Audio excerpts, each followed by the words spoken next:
오컬트 영화 같은 데서 제일 섬뜩한 장면이 있습니다. 앞에 어떤 존재가 서 있습니다. 몸은 반대편을 향하고 있는데 갑자기 고개를 180도 돌려서 뒤를 돌아보는 그런 장면들. 제일 섬뜩합니다. 그리고 이런 장면은 매우 기괴하게 보이기도 하죠. 이번 주 IT 관련 뉴스 중에 이런 느낌을 주었던 소식이 하나 있었습니다. 보스턴 다이내믹스라는 로봇 제조업체가 있습니다. 이 로봇 제조업체가 인간을 닮은 새로운 버전의 로봇, 이런 로봇을 휴머노이드 로봇이라고 부르는데요. 아틀라스라는 이름을 가진 이 로봇을 공개한 겁니다. 로봇이 공개된 동영상이 있는데요. 그 동영상 속에서 매우 유연하게 이 로봇이 움직였습니다. 인간의 관절 운동과 거의 똑같게 움직였습니다. 그런데 특징은 무엇이었냐면 이 로봇은 인간의 관절 운동 수준을 넘어서서 다리를 뒤로 비틀거나 아주 인간은 취할 수 없는 동작까지도 취할 수 있는 아주 새로운 로봇이었습니다.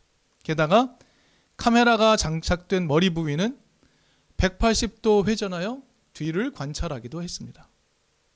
깜짝 놀랐습니다. 이 장면을 기술의 발전으로 설명하고 있습니다.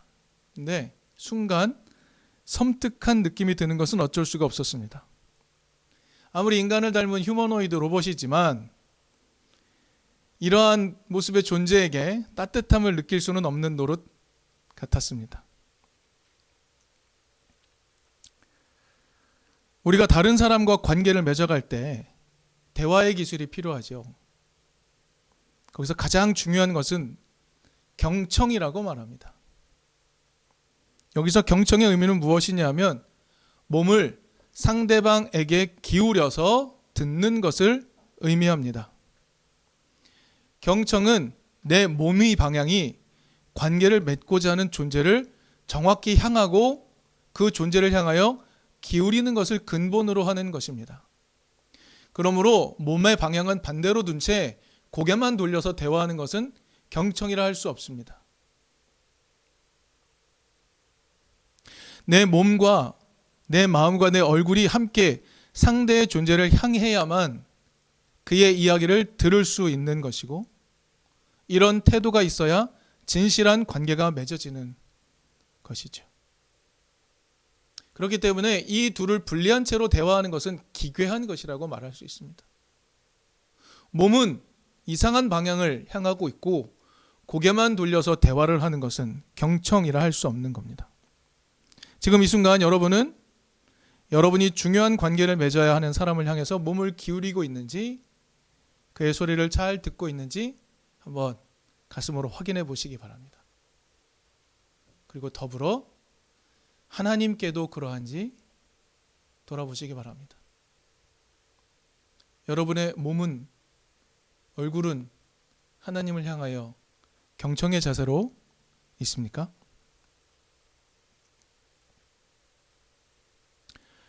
그런데 오늘 본문을 보면 몸은 다른 방향을 향하고 얼굴만 돌려서 이야기하는 이런 기괴한 장면을 야훼 하나님께서 보고 계심을 알 수가 있습니다. 오늘 본문 27절 말씀에서 하나님은 이렇게 말씀하십니다. 그들은 나에게 등을 돌리면서도 얼굴은 돌리지 않고 있다가 환난을 당할 때에는 오셔서 우리를 구하여 주십시오 하고 부르짖는다 라고 하십니다. 유다 백성이 이런 태도로 하나님께 대하였습니다. 이런 백성들의 태도를 보시면서 하나님은 어떠셨을까요? 오늘 본문을 잘 살펴보면 야훼 하나님을 기회주의적으로 이용하고 있는 유다 백성들의 태도, 하나님을 기회주의적으로 이용하는, 내가 필요할 때만 하나님을 이용하는 이런 태도, 이 태도를 하나님께서 직접 고발하시는 내용이 고스란히 담겨 있습니다. 유다 백성들은 나무를 보고서 이렇게 말했습니다. 나의 아버지. 돌을 보고서 이렇게 외쳤습니다. 나의 어머니. 그러다가 정작 환난을 당할 때에는 야훼 하나님을 향해서 도와주세요 라고 외칩니다. 유다의 성읍에 수만큼 많은 신을 만들어서 섬겼습니다. 그러나 정작 도움이 필요할 때는 그들은 도울 수 없는 신입니다.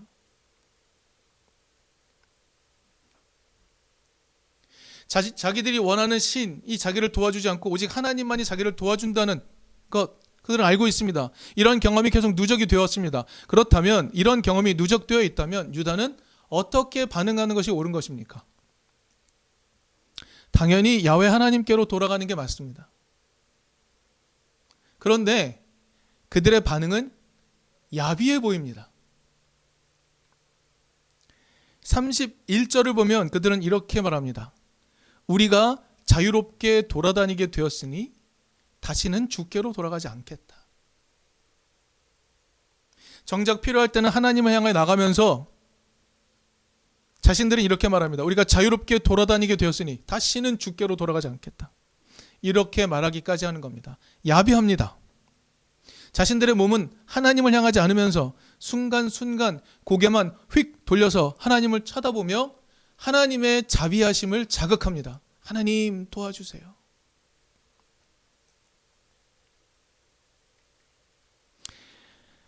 오늘 본문 앞에 예레미야 3장 4절 5절은 이렇게 기록합니다. 지금 너는 나를 아버지라고 부르면서 오랜 친구라고 하면서 하나님은 끝없이 화를 내시는 분이 아니다. 언제까지나 진노하시는 분이 아니다 하면서 온갖 악행을 마음껏 저질렀다. 하나님이 그렇게 고발하십니다. 야훼 하나님을 철저하게 자신의 필요에 따라 이용하는 것, 이게 유다 백성의 태도입니다. 그런데 이러한 태도는 하나님이 자비하시다는 것을 알기 때문에 할 수 있는 행동들입니다. 지난 주일에 우리가 나누었던 말씀입니다. 지난 주일 우리가 나누었듯이 하나님은 자비롭고 은혜롭고 노하기를 더디하고 사랑이 그지없으시다라는 것은 성경 전체를 관통하고 있는 하나님에 대한 이해입니다. 하나님이 이런 분이다라고 성경은 말합니다. 유다 백성들은 알고 있습니다. 하나님이 이런 분이시라는 것을. 그런데 그런 하나님을 이용합니다. 하나님의 자비하심을 철저하게 이용합니다. 유다 백성들은 필요에 따라 신을 만들었습니다. 자신의 욕망을 그 신이 추구하는 가치다라고 헛되이 믿으면서 그 욕망을 따라갔습니다. 그러나 정작 환난의 시간이 닥쳐오면 야훼 하나님의 자비하심에 호소하는 태도, 이게 일상이 되어 있습니다. 그런데 이들의 모습은 낯설지가 않습니다. 왜냐하면 오늘날 우리에게도 그런 모습이 있기 때문입니다. 오늘날 우리는 자본이 요구하는 가치에 충실하게 반응하며 살고 있습니다. 시대가 말하는 공정이라는 능력주의 가치가 진리라고 생각하며 내 능력을 배양하고 함양하면 나는 충분히 누릴 수 있어 라고 생각하며 살아갑니다. 경쟁력을 갖추는 게 복받은 길이야 라고 착각하며 살아갑니다. 그러나 자기 내면에 담겨있는 욕망, 그것은 예수를 통해 나타난 하나님의 가르침과 다름에도 불구하고 그 욕망을 추동하는 세상의 명령에 어쩔 수 없다라고 말하면서 적극적으로 반응하며 살아가는 것이 오늘 우리의 모습이기도 합니다. 그러다가 우리의 삶에 여러 환난이 다가오면 그제서야 하나님을 찾습니다. 하나님께 도와달라고 요청하기 시작하는 것이죠. 우리의 모습, 예레미야 선지자가 회개를 요청했던 오늘 본문의 배경인 2800년 전의 유대의 모습과 크게 다르지 않습니다. 근데 여러분, 이렇게 자신의 욕망에 충실하게 살다가 환난의 때에 야훼 하나님의 자비하심에 호소하는 태도가 반복되면 문제가 해결된 것처럼 보입니다만, 내 욕망대로 살다가 힘들 때 하나님께 기도하고 그 위기를 모면하면 뭔가 잘 됐나 보다라고 그렇게 생각하며 사는 동안, 이게 반복되는 동안 문제는 계속 누적이 됩니다. 이런 삶이 반복되면 가난한 민중들의 삶의 평화가 펼쳐질까요? 그럴 리가 없습니다. 오늘 본문은 야비하리만큼 야훼 하나님을 이용하는 이들이 누구인지 예레미야 2장 8절에서 이렇게 언급하고 있습니다. 제사장들은 나 주가 어디 있는지를 찾지 않으며 법을 다루는 자들 나를 알지 못하며 통치자들 나에게 맞서서 범죄하며 예언자들 바알신의 이름으로 예언하며 도움도 주지 못하는 우상들만 쫓아다니는 겁니다. 이런 사람들, 권력자들이 자신의 욕망에 충실하게 살다가 필요할 때 하나님께 고개만 획 돌려 도와달라고 요청하는, 위기를 모면하면서 위기를 넘어서면서 마치 문제가 해결된 듯 거짓말을 하면서 이 세상에 불평등과 죽음의 그늘을 들이면서 살아가고 있는 사람들입니다. 이들은 아까 우리가 살펴본 것처럼 우리 자신들에게 자유가 있다라고 선언하는 사람들입니다. 자기들 마음대로 살아갑니다. 자기 능력껏 살아간다고 합니다. 오늘 우리가 가만히 그들을 들여다보면서 자신의 능력껏 산다고 하니 잘못을 논할 수 없을 것 같은데? 이런 생각이 들 수도 있습니다. 그런데 그런 생각이 들 즈음에 야훼 하나님은 예레미야를 통해서 그렇게 제멋대로의 삶을 사는 것이 어떤 결과를 가져오는지 말씀하십니다. 사실 이 지점이 예레미야서 전체를 통해, 예언서 전체를 통해 하나님이 분노하시는 지점이라고 할 수 있습니다. 오늘 본문 34, 35절, 시대의 권력자들이 자신들의 자유를 주장하면서 자신들이 만든 우상을 섬기는 것, 자신들의 욕망에 충실한 삶을 살아가는 것, 그것이 야기하는 것이 무엇인지 보여주는 내용입니다. 어떤 결과를 가져왔는지 보여주는 내용입니다.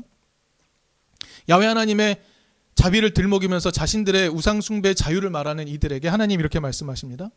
너의 치맛자락에는 가난한 사람들의 죄 없는 피가 묻어있다. 그들이 담을 뚫고 들어오다가 너에게 붙잡힌 것도 아닌데 너는 그들을 죽였다.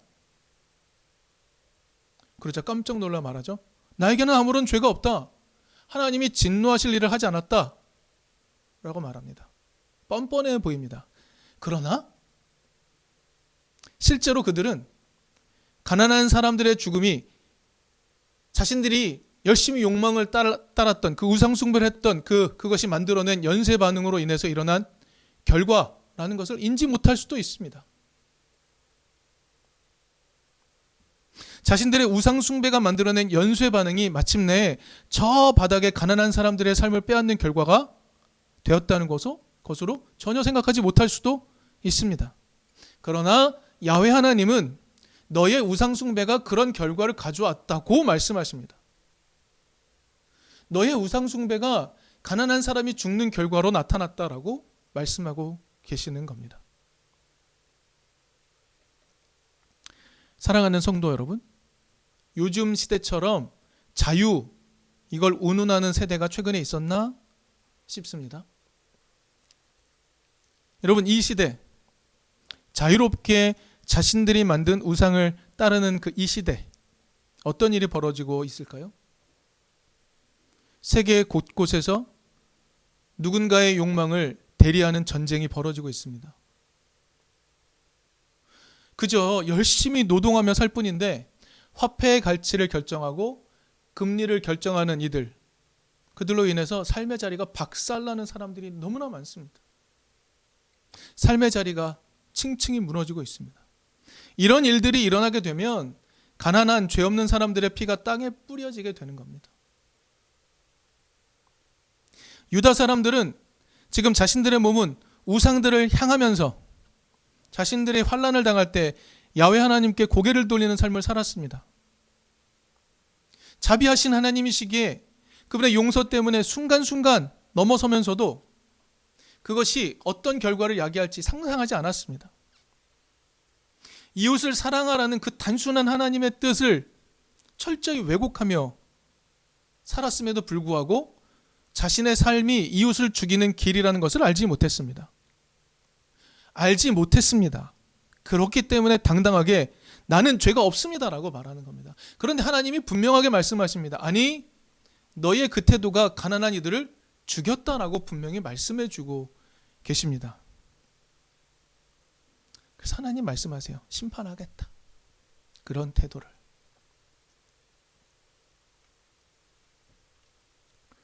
오늘날 우리가 알게 모르게 섬기는 우상들, 그 우상을 숭배하는 것이 어떤 결과를 야기할지 우리는 피부에 와닿지 않게 잘 느끼지 못할 때가 많습니다. 자신의 욕망을 따라가는 삶을 추구하는 것, 하나님을 향하여 몸과 고개를 돌리지 아니하고 세상을 향하여 몸을 들이대고 세상만 바라보다가 필요할 때만 하나님께 고개를 돌려 문제를 그저 넘어서기만 하는 그런 삶의 태도들이 만들어내는 결과가 무엇인가요? 가난한 이의 죽음입니다. 오늘날 우리는 언제 야훼 하나님을 찾습니까? 언제 야훼 하나님의 자비하심을 필요로 하고 있습니까? 여러분 언제 하나님을 향하여 여러분의 몸과 얼굴을 향하고 계십니까? 우리의 몸의 방향이 어디인지 한번 살펴보시기 바랍니다. 우리의 얼굴의 방향이 어디인지 살펴보시기 바랍니다. 우상의 가치를 따르고 있지 않은지 잘 살펴보았으면 좋겠습니다. 여러분, 우리는 하나님을 잘 섬기고 있어라고 생각할 수도 있습니다만 지금 이 순간에도 가난한 자들의 피가 땅에 뿌려지고 있다는 것을 우리는 알고 있습니다. 그렇다면 분명 이 시대 가운데 하나님이 아닌 우상을 섬기는 일이 창궐하고 있는 것입니다. 우리는 예수를 통하여 하나님을 섬기는 기독인입니다. 예수가 보여주신 길, 자비의 길을 우리의 삶의 방향으로 삼는 사람들입니다. 그렇기에 우리의 삶의 방향과 우리의 삶의 태도가 하나님을 향하여 있는지 계속해서 점검할 수 있기를 바랍니다. 그리고 주일의 예배 시간을 통하여 우리의 삶의 방향을 하나님께로 다시 맞추어 갈 수 있는 우리가 될 수 있기를 바랍니다.